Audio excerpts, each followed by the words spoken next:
días. Dios les bendiga en esta preciosa mañana. Les invitamos una vez más desde mi casa, su casa, para estudiar la palabra del Señor. Hoy comenzamos una nueva aventura por el libro de Primera de Samuel y con la ayuda del Señor, Segunda de Samuel. Así es que gracias al Señor que nos ha permitido llegar hasta este libro. Así es que ábralo en su Biblia, en Primera de Samuel, verso 1 al 28, y vamos a leer como siempre nuestros versos de partida, honrando al Padre, al Hijo y al Espíritu Santo, y dice así su palabra. Hubo un varón de Ramataim, de Sofín, del monte de Efraín, que se llamaba Elcana, hijo de Jeroam, hijo de Eliú, hijo de Tohu, hijo de Suf, efrateo, y tenía él dos mujeres. El nombre de una era Ana, y el de la otra Penina. Y Penina tenía hijos, mas Ana no los tenía. Y todos los años aquel varón subía de su ciudad para adorar y para ofrecer sacrificios a Jehová de los ejércitos en Silo, donde estaban los hijos de Elí, Ofni y Finés, sacerdotes de Jehová. Oremos en esta mañana. Padre que estás en gloria, poderoso Dios, excelso, santo, divino y propicio Dios, en cuya presencia estamos. Venimos delante de ti, Señor, con un corazón agradecido, contrito, humillado, maravilloso Dios, reconociendo tu poderío, tu majestad, Señor, tu omnipresencia, tu omnisciencia, declarando que no hay nadie como tú, maravilloso Dios, pidiéndote que en esta mañana, maravilloso Dios, abras nuestros oídos a tu palabra, Señor del cielo, que nuestra mente esté atada a tu mente y nuestro corazón a tu corazón para recibir, Señor del cielo, el consejo de tu palabra y lo que tú tengas para nosotros. Todo esto te lo pedimos en el poderoso y santo nombre de Jesucristo, tu Hijo amado y nuestro Señor. Amén y amén. Este libro de Samuel es considerado un libro de transición o de cambio de la nación de Israel. Vamos a mirar a la nación de Israel que está cambiando de una teocracia a una monarquía, o de ser gobernado por Dios a ser gobernado por un hombre. Ya anteriormente miramos que Dios ya no estaba siendo el rey de la nación de Israel, sino que la nación estaba siendo gobernada por un juez. Ahora, leímos en el libro de los jueces que en este tiempo la nación de Israel se había entregado a idolatría, se había entregado a pecado, por lo cual el libro de los jueces declara que cada hombre hacía lo que mejor le parecía. Este libro nos va a hablar también de tres personajes.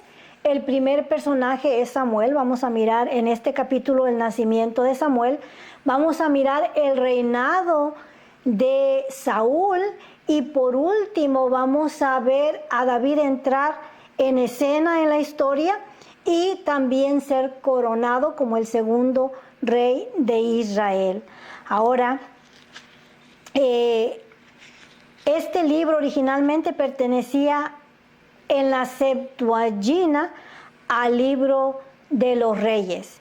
Por cuanto miramos el principio de los Reyes, este libro de Primera y Segunda de Samuel era considerado parte del libro de los Reyes, o sea que Primera de Reyes, Segunda de Reyes, Tercera de Reyes y Cuarta de Reyes.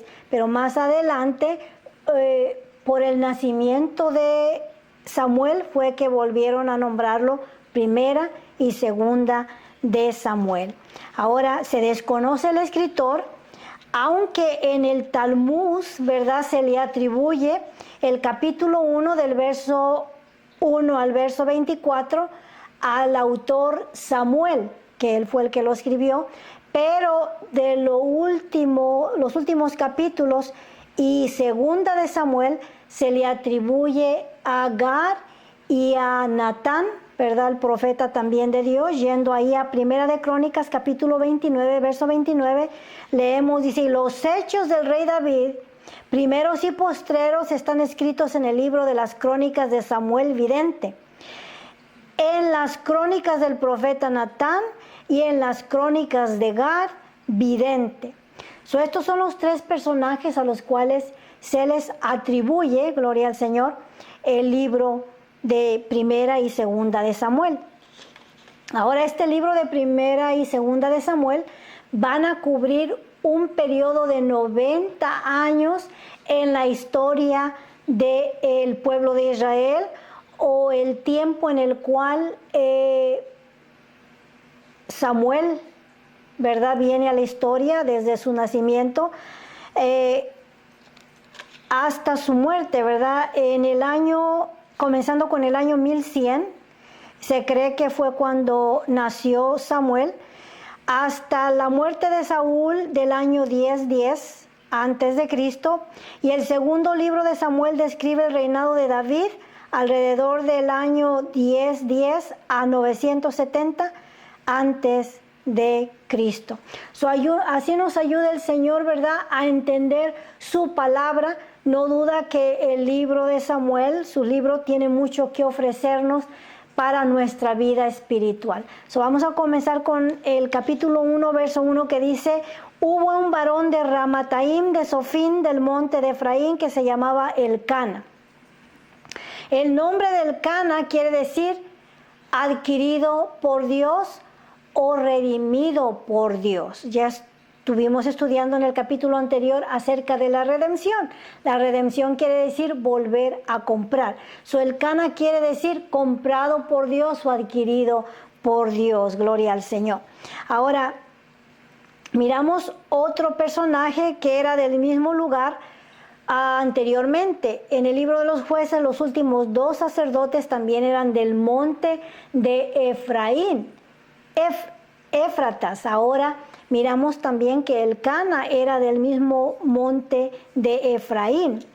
Algunas personas tienen problemas con la autenticidad del sacerdocio de Elcana y de su hijo Samuel, que va a entrar en la historia en un momento, porque vivían en el monte de Efraín, considerando que ellos eran éfratas, pero en realidad ellos eran levitas que vivían en una de las ciudades levíticas que estaban en el monte de Efraín.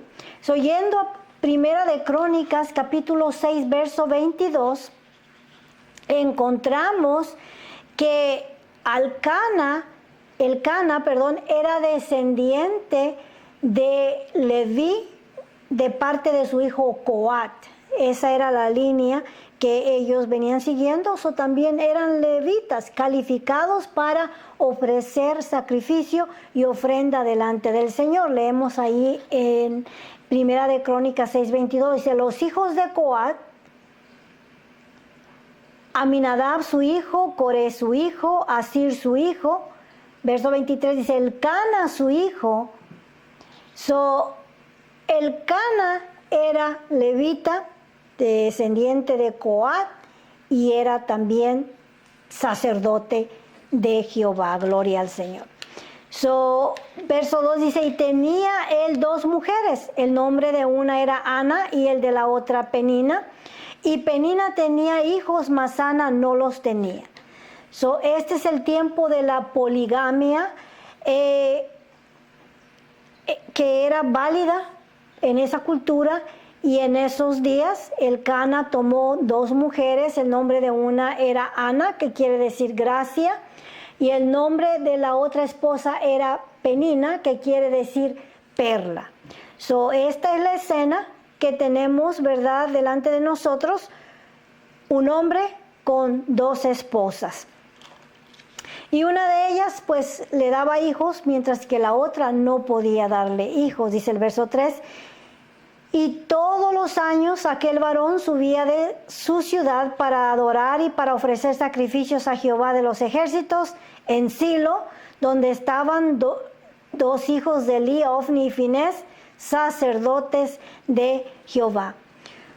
Elcana, como buen sacerdote, subía una vez al año o para las fiestas principales a Silo, el cual era la sede de aquellos tiempos donde se encontraba el arca del pacto y donde todo hombre se daba cita para ir a ofrecer su ofrenda al Señor. Y dice que cuando él iba, repartía a cada uno de sus hijos de su ganancia para ofrecer al Señor. Ahora miramos aquí por primera vez el nombre de Jehová de los ejércitos o Jehová Sabot.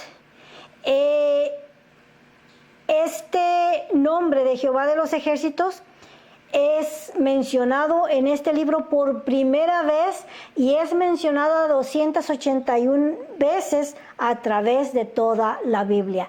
Jehová Shabbat, Jehová Dios de los ejércitos. Subió Elcana para adorar a Jehová Dios de los ejércitos. Ahora, y en Silo dice que también estaban dos hijos de Elí, Ovni y Finés, sacerdotes de Jehová, y ya vamos a hablar de ellos más adelante, de su comportamiento delante de Dios.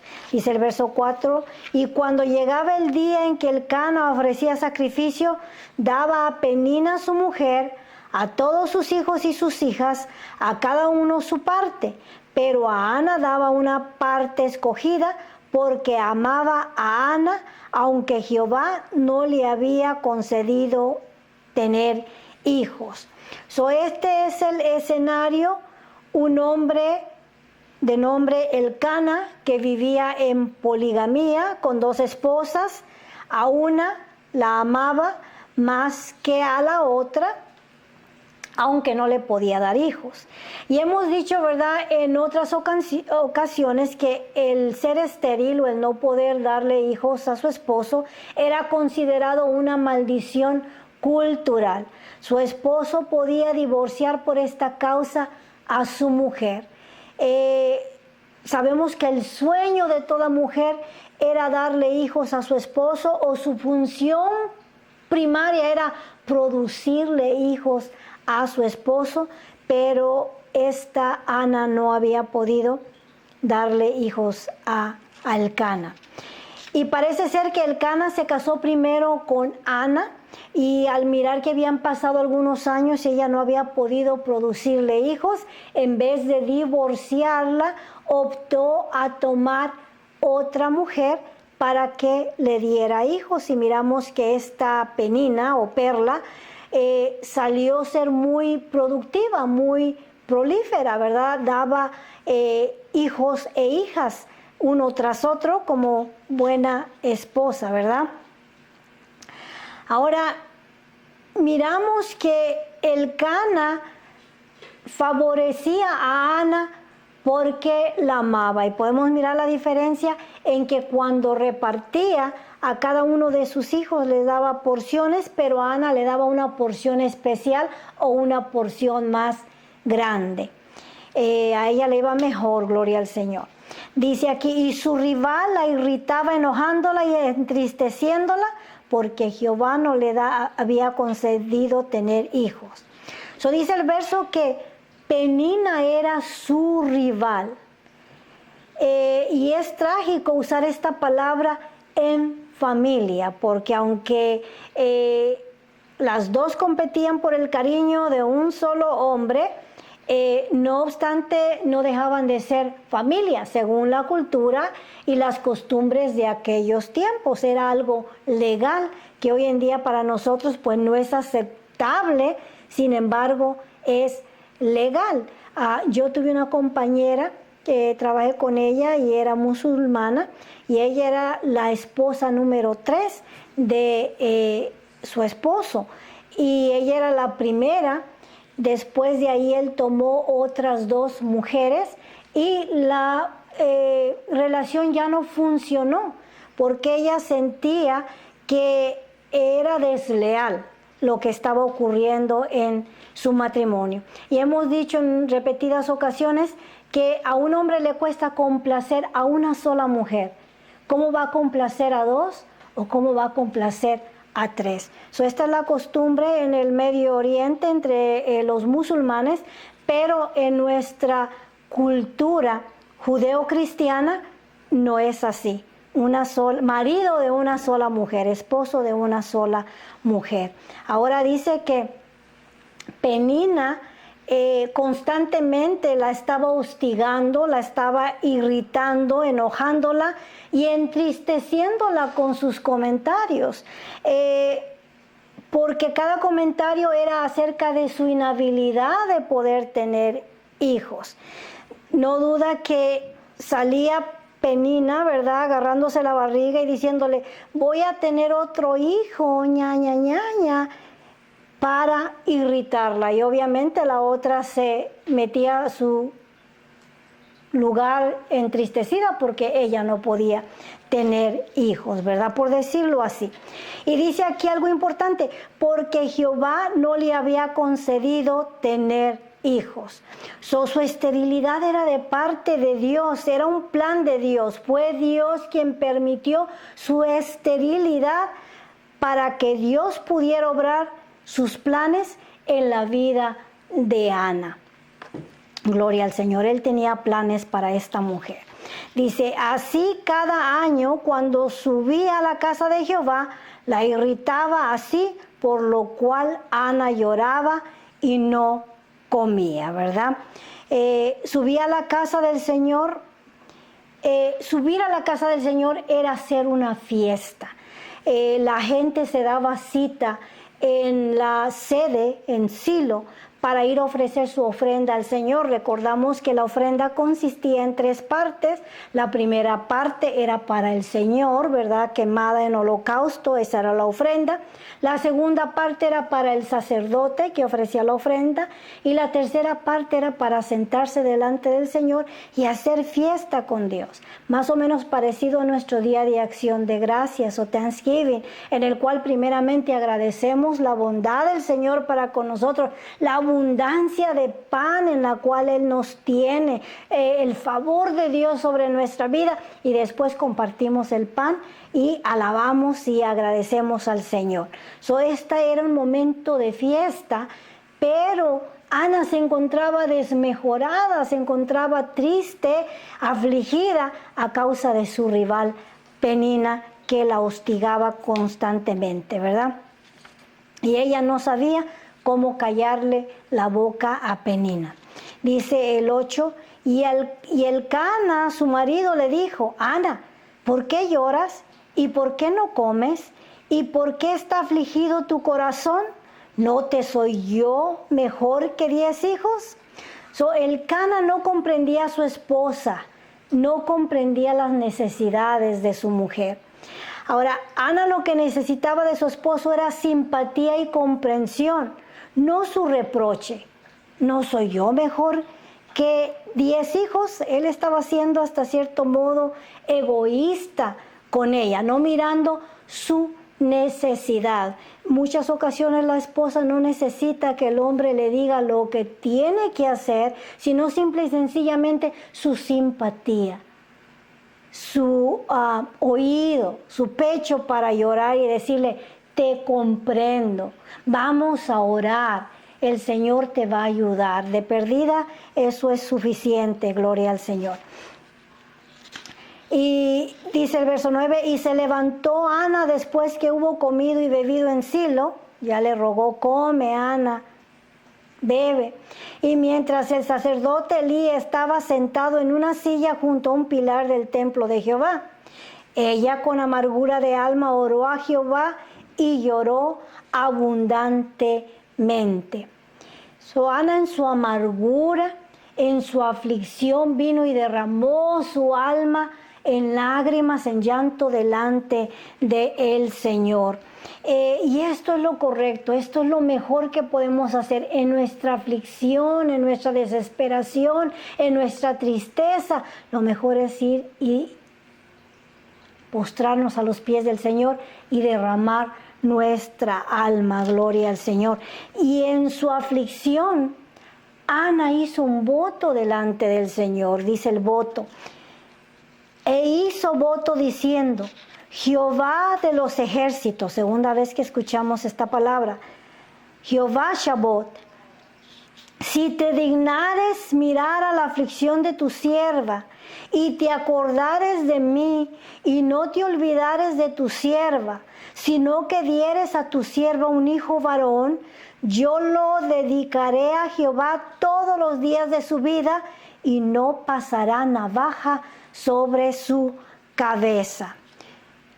Ana está prometiendo darle de regreso al hijo a Dios si Dios le permite tener un hijo varón, gloria al Señor. Este es el voto que Ana está haciéndole al Señor. Y en ese voto descubrimos el porqué de la tardanza de Dios para darle un hijo. No duda que esta no es la primera vez que Ana traía su necesidad delante del Señor. Pero Dios quería, ¿verdad?, extraer esa oración de Ana de todo su corazón, gloria al Señor.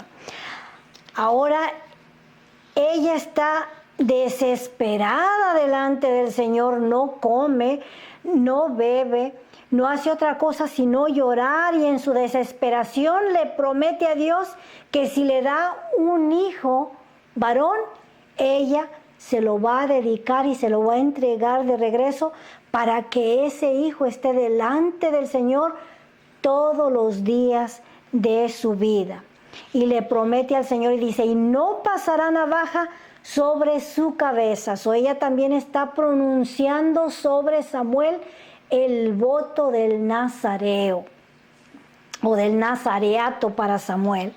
No duda que Ana había escuchado de la historia de Sansón y de su madre, de Sansón, que también ella era estéril, y cómo un ángel se le apareció a la esposa de Manoa y le dijo que iba a concebir un hijo, el cual también iba a ser apartado para Dios desde el vientre de su madre, y sabemos que le dio una dieta especial y le dijo que a ese niño no le podía pasar la navaja sobre su cabeza a causa de ese voto nazareo. Ahora, la historia de Sansón es contemporánea con la historia de Ana. En ese tiempo se cree que Sansón tenía unos 30 años y que era el momento en el cual él estaba haciendo sus hazañas con los filisteos. Pero no duda que ya Sansón iba de salida por la vida pecaminosa que él también estaba llevando, por lo cual Dios necesitaba levantar a un hombre nuevo para que llevara a la nación de Israel a un avivamiento, gloria al Señor. Ahora, en este tiempo, ¿verdad?, Sansón era el juez de Israel, pero como dije, ya estaba por terminar, ya que a los 40 años Sansón desapareció de la escena, Sansón murió. Ahora, Dios necesitaba a un hombre para que guiara a la nación de Israel a un avivamiento espiritual, ya que la nación en ese momento se encontraba en decadencia moral, en idolatría y alejados de la palabra del Señor. De hecho, dice, vamos a leer más adelante en estos capítulos, que en esos días escaseaba la palabra del Señor. O sea que muy poco se oía la palabra del Señor. Dios necesitaba a un hombre para que hiciera su voluntad. Ahora, en el tiempo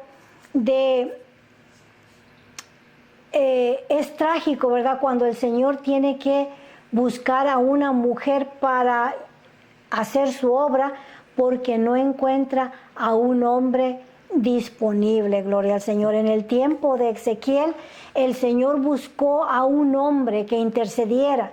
El Señor pensaba, ¿verdad?, traer juicio sobre la nación, pero aún tenía la esperanza de encontrar a un hombre que intercediera por la nación de Israel, pero no encontró a ninguno. Leemos ahí en Ezequiel capítulo 20, verso 30, dice, y busqué entre ellos hombre que hiciera vallado y que se pusiese en la brecha delante de mí a favor de la tierra, para que yo no la destruyese, y no lo hallé. Dios no pudo encontrar a un hombre que intercediera, que se pusiera en medio de Dios y de los hombres, y por no encontrar a ese hombre, trajo el juicio delante de la nación de Israel. Ahora me pregunto, ¿cuántas veces en la historia del hombre Dios ha buscado un hombre dispuesto, dedicado a los propósitos de Dios, y no lo ha encontrado? Se ha quedado corto, y aquí se quedó corto en Israel, no podía encontrar un hombre, por eso tuvo que encontrar una mujer. Esta mujer es Ana, gloria al Señor. Ahora, cuando lleguemos al capítulo 2, usted verá que Ana era una mujer de Dios, ¿verdad? Posiblemente todos los problemas que ella estaba teniendo o la situación que tenía en su hogar fue lo que la hizo venir y abrir su corazón delante de Dios, para ponerse a la disposición de Dios, para que ahora, en sintonía con Dios, ella pudiera decirle, Señor, si tú me das ese hijo, yo te lo regreso para que te sirva en tu casa todos los días de su vida. Dice el verso 12, mientras ella oraba, pidiéndole al Señor ese hijo, largamente delante de Jehová, allí estaba observando la boca de ella. Elí estaba observando la boca de ella. Pero Ana hablaba en su corazón, y solamente se movían sus labios, y su voz no se oía, y Elí la tuvo por ebria.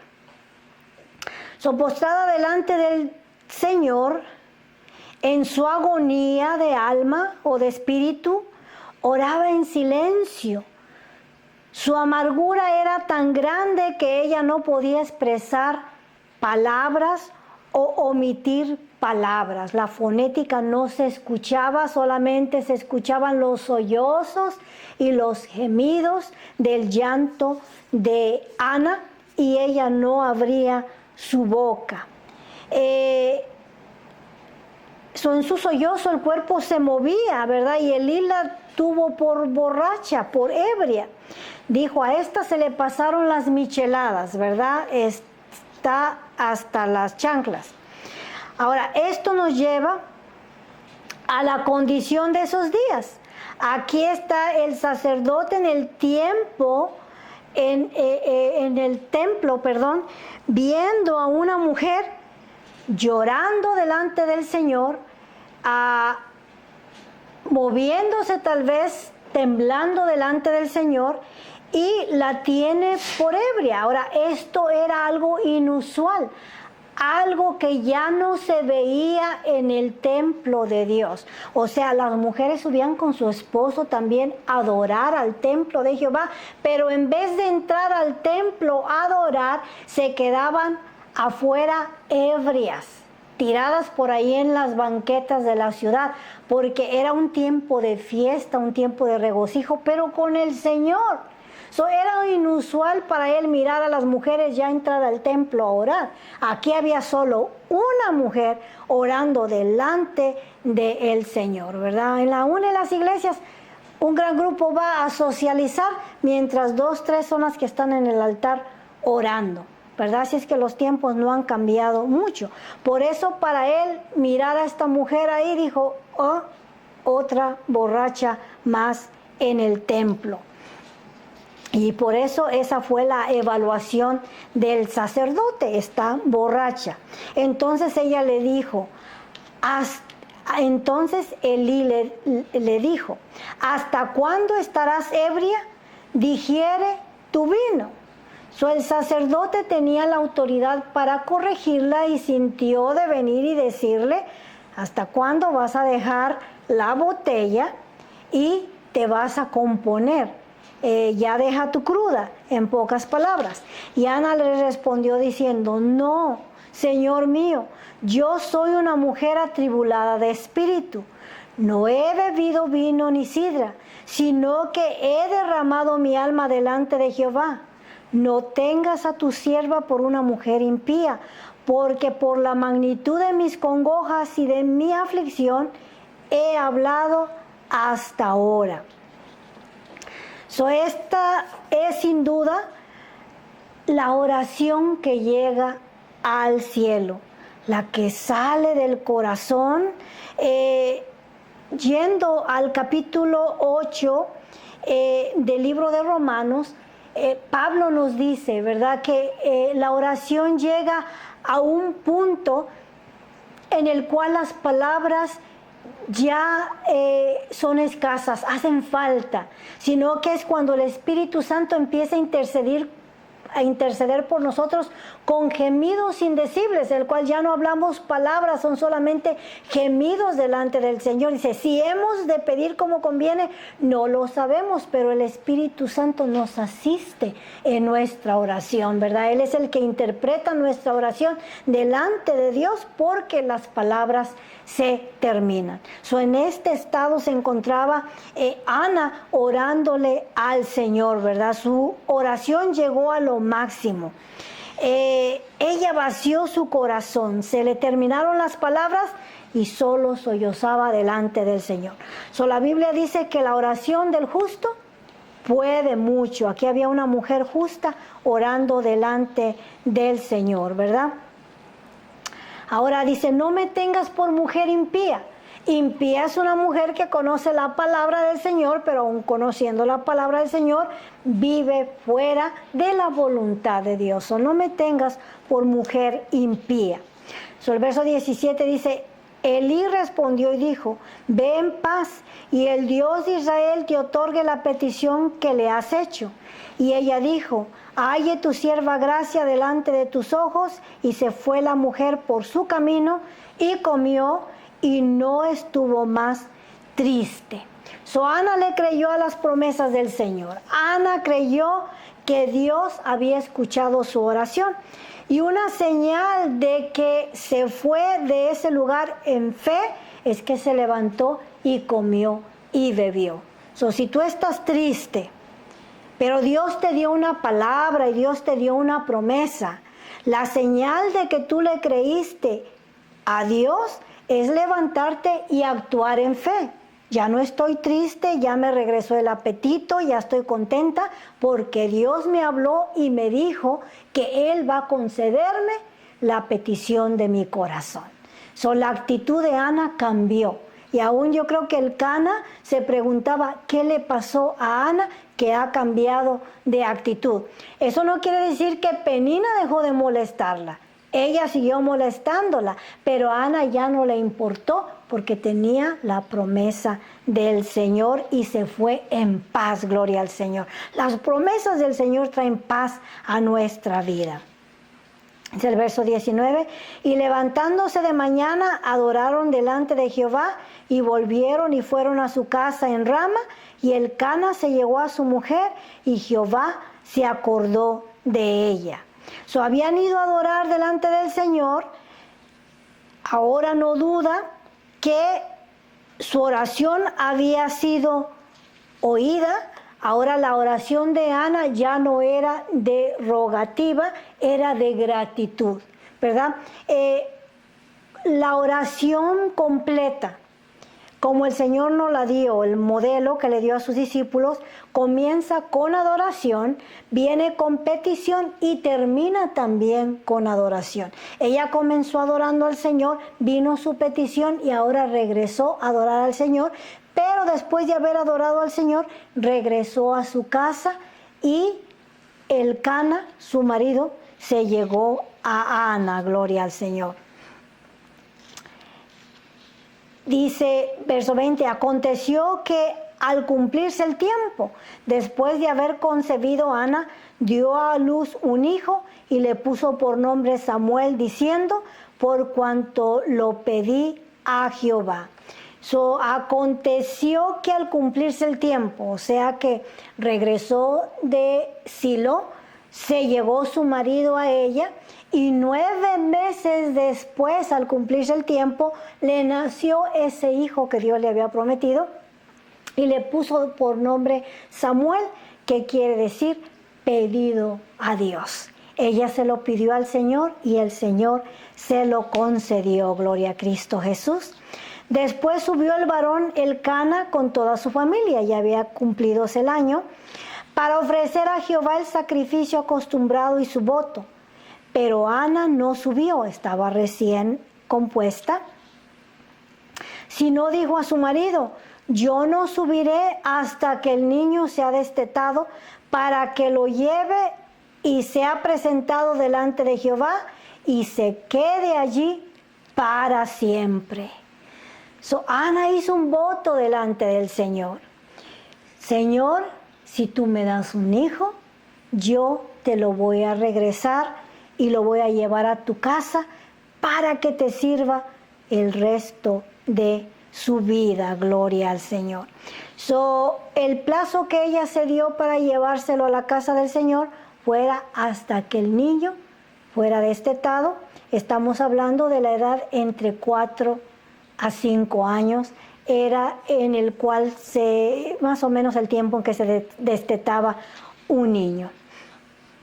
El verso 23, y Elcana su marido le respondió: haz lo que bien te parezca, quédate hasta que lo destetes, solamente que cumpla Jehová su palabra.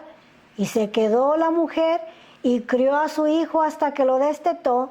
Después que lo hubo destetado, lo llevó consigo con 3 becerros, una efa de harina y una vasija de vino, y lo trajo a la casa de Jehová en Silo, y el niño era pequeño. No fue fácil para Ana desprenderse de su hijo, no creo que fue fácil, pero ella cumplió la promesa que le había prometido al Señor, llevarle a aquel niño. Y hoy en día nosotros decimos que cuando el niño es separado de la mamá, tiene ciertos complejos de ansiedad, ¿verdad? Ahora este niño iba a ser dejado con una familia extraña. Después de haber crecido con todas las atenciones de su mamá, ahora iba a ser dejado con una familia extraña. La Biblia no nos dice cómo fue que lo recibió Elí. Si lo recibió con gozo o estaba un poco rascándose la cabeza y diciendo: ¿por qué me ha traído, verdad, un hijo para dejármelo aquí de ofrenda? En pocas palabras. Pero yo creo que el Señor le dio paz a Ana para poder dejar a su hijo en ese lugar. Ya había tenido el privilegio de amamantarlo, de cuidarlo, de mimarlo. Ahora ya había conocido lo que era ser madre, por eso pudo desprenderse de él y llevárselo a la casa del Señor. Pero vamos a ver que Samuel no fue el único hijo, que Dios sabe recompensar. Gloria al Señor. Un sacrificio para los dos. Dice: y matando el becerro trajeron el niño a Elí. Esta fue la presentación de Samuel en el templo, ¿verdad?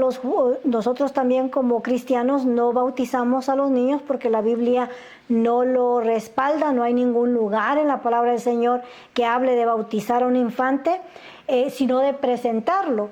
Porque la palabra del Señor dice: el que creyere y fuere bautizado será salvo, mas el que no creyere será condenado. Un niño todavía no puede creer, mas cuando tiene edad para creer es cuando el niño se puede bautizar, una edad de 13, 14 años en adelante, ¿verdad? Antes de ahí, pues es muy joven, solamente se presenta.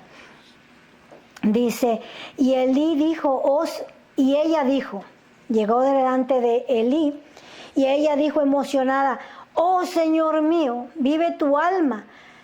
Señor mío, yo soy aquella mujer que estuvo aquí junto a ti orando a Jehová. Por este niño oraba y Jehová me lo dio. Que Jehová me dio lo que pedí. Yo pues lo dedico también a Jehová todos los días que viva. Será de Jehová, y adoró allí a Jehová. Gloria al Señor. Este es el nacimiento de el último de los jueces de Israel, pedido a Dios. Su madre clamó por este niño, el Señor se lo concedió. Ahora ella viene y se le regresa de nuevo al Señor. Cumplió con su voto, gloria al Señor, y adoró al Señor por lo que Dios había hecho en su vida. Hay tanto por qué agradecerle al Señor. Yo sé que tú tienes más que un motivo por el cual darle las gracias al Señor. Vamos a orar en esta mañana. Padre que estás en gloria, poderoso Dios, adoramos y loamos tu glorioso y precioso nombre, Señor. Declaramos tu grandeza, declaramos que no hay nadie como tú, que tú eres el hacedor de maravillas, Señor mío y Dios mío, el que sigue haciendo milagros en medio de su pueblo, Señor mío y Dios mío. Pedimos por aquellas madres, Señor del cielo, que tampoco han tenido el privilegio de tener hijos, que tú, Señor del cielo, así como miraste a Ana con compasión y con misericordia, también mire su necesidad y la recompense, Señor del cielo, con un hijo, Señor amado, porque para ti no hay nada imposible. Pedimos que esta semana tu Santo Espíritu camine con nosotros, maravilloso Dios, y nos bendiga nuestra salida y nuestra entrada para poder estar de nuevo delante de tu presencia, estudiando tu palabra. Todo esto te lo pedimos en el poderoso y santo nombre de Jesucristo, tu Hijo amado. Y decimos todos, amén. Gloria al Señor, hermanos. Que el Señor les bendiga y les regale otra excelente semana.